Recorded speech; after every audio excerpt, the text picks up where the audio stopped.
Binigyang diin naman ni Pangulong Ferdinand R. Marcos Jr. ang halaga ng pagtutulungan ng mga bansang Brunei, Indonesia, Malaysia at Pilipinas para sa pinatatag na kalakalan at pagkamit ng pantay na kaunlaran. Ito ay sa idinaos na BIMP Iagas Summit. Si Jessie Atienza sa sentro ng balita. As we continue with the Nagsama-sama ang apat sa mga lider ng mga bansang nasa silangang Asya.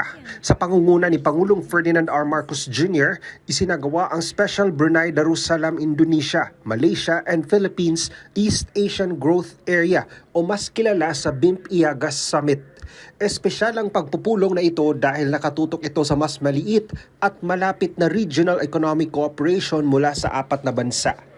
Sa kanyang mensahe, binigyang diin ni Pangulong Ferdinand R. Marcos Jr. ang halaga ng patuloy na kooperasyon at inclusive growth ng apat na bansa. As we gather today, we look forward with purpose, guided by the BIMP Iaga Vision 2035 and its strong alignment with the broader aspirations of ASEAN. This vision is not merely a roadmap for economic integration.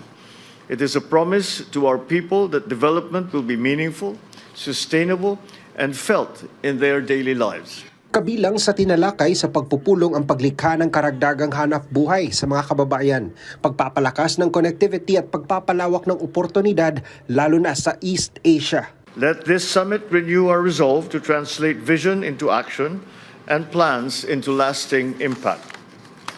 Together, let us continue building a more connected, resilient, and prosperous BIMP Iaga for present and future generations. Thank you, and I wish you all a productive and inspiring summit. Iilan lang ito sa mga mahalagang pagpupulong na pangungunahan ni Pangulong Ferdinand R. Marcos Jr. sa pagdaraos ng ASEAN Leaders Summit sa Cebu. Mula sa PTV Cebu, Jessie Atienza para sa Pambansang TV sa Bagong Pilipinas.